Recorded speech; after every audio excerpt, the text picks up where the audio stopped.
Hey, it's Jennifer McGuire. Today I have 3 ways to use a stencil. Stencils are becoming very popular, so I thought I'd show you 3 ways to use them besides miss, which for me always creates a mess. So I just have 3 different ways and 3 different cards to show you. So that you see the first 2 and this is the third one here.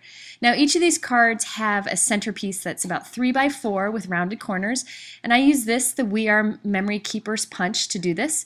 It's an awesome tool. You just pop the top off, put your paper in, put the top back on. It's magnetic, it'll pop right in place, and you press firmly and then you get this punch card. Very quick and easy. It's great for punching out areas of a photo, but it's also great for card making too. I'll be using one of these on each of my cards today. Now the stencil I'll be using today is this one on the right from Simon Says Stamp, and it is called Make a Scene. And what's really unique is they offer the inside pieces for masking. So that's what you see on the left there, and I'll be using that on one of my cards. I'll also be using a tool on all these. It's the Post-it note sticky tape, and this is great for kind of masking off parts of stencils that you don't want and also holding it in place. So let's go ahead and stamp into the first technique, which is stamping within a stencil or over a stencil. That's what I did for this card here. All the cute little images there were using the stencil. I'm going to take this and mask off the sun and the moon just so that I have the open grass hills there on the bottom. That's all I want to ink up this time. I'm using a new stamp from Simon Says Stamp. It's got these lots of dots, and I'm just going to use the 6 smallest solid circles here. This is a great stamp set for lots of techniques, and this is a perfect example. I've done this before where I die cut an opening and I stamped inside of it, and I wanted to show you how I did it with this stencil too. I'm using 2 shades of green ink here from Hero Arts. One is the Grass Chalk ink and one is the Shadow ink in Green Hills. And I just wanted to do 2 shades just to kind of add some depth.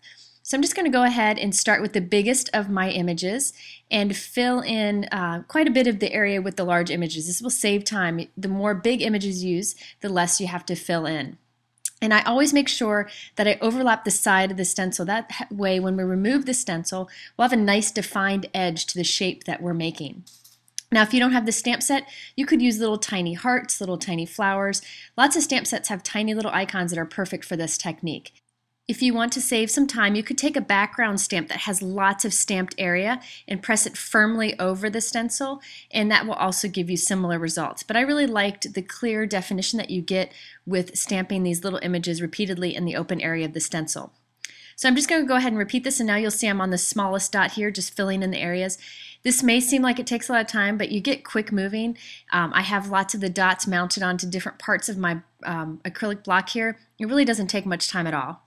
And you'll see when I remove the stencil, I get this nice defined area thanks to the stencil. It makes it very quick and easy. Next, I'm going to do the sun. I decided to do the solid circle here for the sun. I'm going to use 2 shades of ink. I'm going to use the Hero Arts Soft Apricot ink and also the Hero Arts Butter Bar ink. So I'm going to do the same thing. Make sure you overlap some of your stamping on the edge of the stencil so you get a nice defined edge. And then just go ahead and fill in, starting with the bigger images and working your way to the smaller images to fill in any little openings that you may have. Now, if you don't have the stamp set, you could use an eraser top, like a pencil eraser top, to do little dots if you wanted to. Lots of things you could use for this. Then I use the cloud with Soft Pool and Tide Pool inks just to get some kind of teal color for the clouds. And I'm going to do 3 clouds on here, 2 of them hanging off the edge. So I'm going to go ahead and skip forward since I have 3 cards to show in this video. I wanted to show you how I did the little greeting here and the little heart. I'm using a stamp set from Simon Says Stamp. It's called So Beautiful. There's lots of words here that you can piece together to get different greetings, and I'll use it on the next card too. And I love the greeting, What a Beautiful Day. Lots of occasions that you can use this for. So I'm going to mount that onto my block. I like to use grid blocks like this, one from Fiskars, so that I can line up my stamping when I have a greeting like this. And I always use my Hero Arts black dye ink because it gives a nice crisp image. So I'll go ahead and stamp this on here. And since this is pretty bright card here, I want to make sure that I use black ink so it stands out nice and grabs attention from all the colors on the card. Next, I wanted to add a little something to the background, so I have this beauty text background from Impression Obsession. I love it because you can stamp it horizontal or vertical because it's a really big square stamp. And I'm just stamping with Tide Pool onto a Hero Arts note card. Just gives a little something interesting to the background. I used the Simon Says Stamp little mini heart die that you see on the left there to cut this little red heart, and I'm covering it with Wink of Stella glitter pen just to get a little bit of shimmer to it. Then I'm going to put a coat of glossy accents on top. This is a great way to kind of create your own embellishment. It really gives a great result and adds a little pop of color to this card. So there you can see what that heart looks like. So that is the first technique that you can use a stencil for, to stamp inside the open areas of the stencil. So the next one is a little more obvious. It's to ink over the stencil. This is something that people do with stencils all the time, but I wanted to tell you what I found has worked best for me. I did this to create this kind of soft background behind the big stamped greeting. Now I find the best inks to use and inking applicator to use when doing stencils is to use distress inks. So I'm going to go ahead and put my mask in place and use my Post-it sticky tape to hold it down, and also to mask off any areas that I don't want, so I don't end up getting it messy or colors where I don't want it. So I'm using the ink blending tool from Ranger and Tim Holtz and a distress ink. This one's the Mowed Lawn. Now you'll see I'm using like the outside edge of my inking tool to pull color into it from the stencil into the paper. This gives that nice dark edge along the stencil edge, and it makes it super quick and easy, and it blends so easily, so you don't have to spend a lot of time. Super fast. So here I'm going to do the cloud. I'm using Tumbled Glass, which is a nice soft blue color. And watch, I'm using like the ink of the inking, or I'm sorry, the edge of the inking tool, starting on the stencil and pulling it in towards the paper.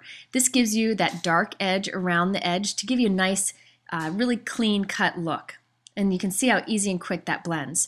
So I went ahead and did 2 more clouds, and on this one I'm going to go ahead and use the mask stencils that you can get from Simon Says Stamp to go with this outside stencil. It matches it perfectly. I'm going to use this to mask off the cloud, kind of doing a little offset so that when I ink right up against it, I'll get very close inking to the cloud I already did. So I mask that off. Then I'm going to take the sun and put that down. Again, I'm going to use the round sun, put some more tape to hold it in place. I'm reusing this tape, by the way. And I'm taking the squeezed lemonade and I'm going to put lots of color on here. Remember, I have that cloud already masked. And then I'm going to go in with some wild honey to just add a little bit of depth to the sun. So you can see how fast and easy this is to do with distress inks. Distress inks are intended to blend well when you use the inking tool, so they're definitely worth it when you're doing any kind of inking over stenciling. It's by far my favorite, and you can see how quick and easy it was. I've arranged my words from the So Beautiful stamp set onto my Martha Stewart footed press. You can see I use the grid lines just to line them up straight. And I'm going to ink it up with my favorite black dye ink.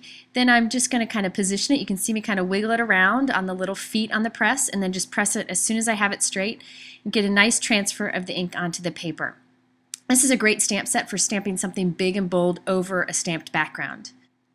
I used one of my favorite old memory box dies to cut some little butterflies from red cardstock. Now to make them look like they're kind of fluttering or dimensional, I'm putting a dot of glossy accents just on the back center of the butterflies, a tiny little dot, and I'll add them to the card, and I'm going to set that aside to dry. Now I'm going to go ahead and stamp the note card while I'm waiting for it to dry. I've inked up that same background. Look at it, this time I'm using it on a vertical card.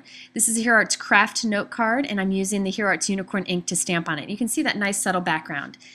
Now that the glossy accents have dried, I'm going to kind of pull the little wings up so I get some nice dimension, and I'm going to squeeze some glossy accents under the wings, a pretty good sized glob, so that when it dries those wings stay pushed forward to give it some dimension. Then I added some more of that Wink of Stella glitter pen and some glossy accents and ended up with those nice little butterfly embellishments. So now it's time to move on to the technique number 3, and this is to use some sort of paste over a stencil. There's lots of different kinds of products like this in the market right now. My favorite is the Pharaoh because it gives this metallic look that I used on the clouds and the moon here. So this is very easy to use. It's kind of messy, but definitely worth the effort. I've just punched another one of my pieces for the background here, and I'm going to put the stencil right in place. This is the Silver Pharaoh. It's kind of like a paste or a toothpaste kind of, and I'm just using any kind of tool. You can use a popsicle stick or anything to kind of slop some right over the opening on my stencil. And then I'm just going to take a business card, but you could use a credit card or you can use a scrap piece of cardstock to just smear it right across and just go smooth with the top of the stencil. The dimension of the stencil will result in dimension of the product when you're done. So there I'm going to remove the stencil and let that dry before you move on to the next step. So you just give it about 20 minutes to dry. This time I'm using the graphite ferro. I love this one. It's like a dark gray with some metallic look to it, and I'll just smear it right across the moon here. You can see how quick and easy that is. And you want to wipe your stencil off very good quickly before this dries after you've removed it. Very easy to do. You just want to clean it up pretty quickly so it doesn't dry, otherwise it's harder to get off. Now I'm going to let that dry and do 2 more clouds. You can see I've done 2 more clouds there. And I love the dimension that this gives and also the texture. It's great for a masculine card. This time I'm stamping a greeting from a Kelly Perky stamp set called Dude, and it's a masculine stamp set, and I'm going to stamp You Are Amazing with Versamark ink and add some white embossing powder and heat set it. I also die cut some little stars here from white cardstock, and I wanted them to be gold. So this time I'm using the gold Wink of Stella pen. Before I was using the clear, this time I'm using the gold, and I'm just going to color this white die cut, and it softens as you let it dry. And then I also covered it with some glossy accents, as I did before, to get those star embellishments. So there you have the third way to use a stencil. I hope this inspires you to use your stencils in creative ways. These are just 3 of many techniques that you can do. Thanks for watching. We'll see you again next time.